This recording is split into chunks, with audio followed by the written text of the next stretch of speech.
Hi everyone, it's Liz. I hope you're all doing well. Please do hit the like button if you enjoy these tips and subscribe for more videos like this. I'm here today to give you my top tips on top stitching. My first tip, don't use top stitching thread. Top stitching thread is pretty bulky and it can cause issues for some machines. If you find your machine is struggling, swap it out to Gutermann extra strong thread.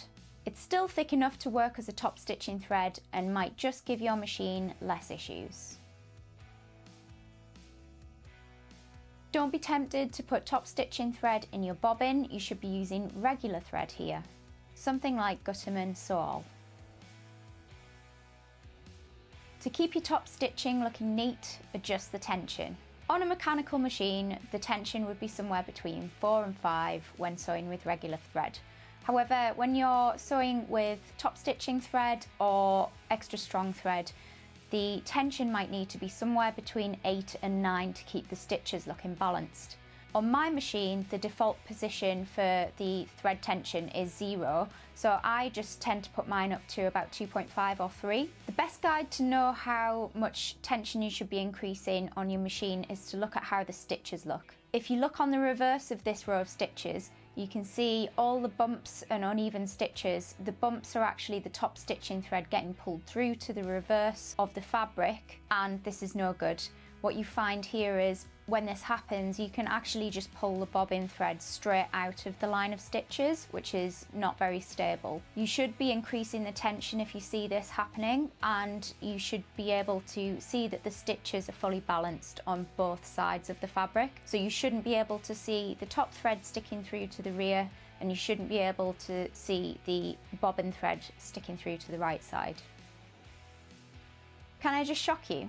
I don't use a top stitching needle. The majority of the time, if I'm top stitching denim, I'll just use a jeans needle. A top stitching needle does have a slightly bigger eye to allow for thicker threads, but I find that when I'm using Gutermann extra strong, that's really not needed. If you are finding that you're having problems with the thread catching or fraying, then it might be worthwhile using a top stitching needle, but 9 times out of 10, I've found it's really not needed.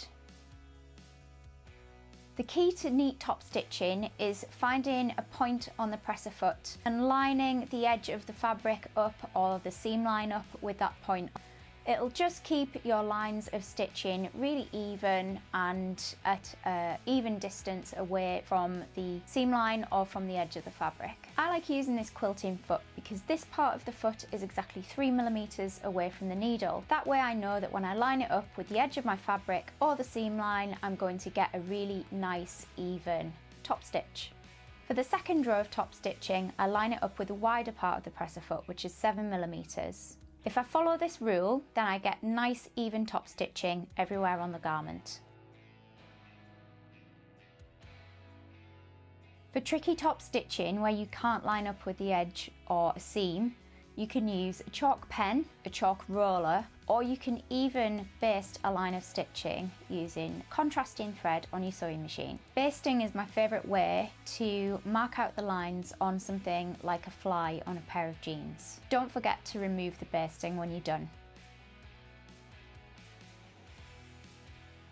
For stretch denim, it can be worthwhile using a triple straight stitch. This is a really stretchy stitch that will not go pop when you're wearing your stretchy jeans. And I'll see you next time. Thanks for watching, bye!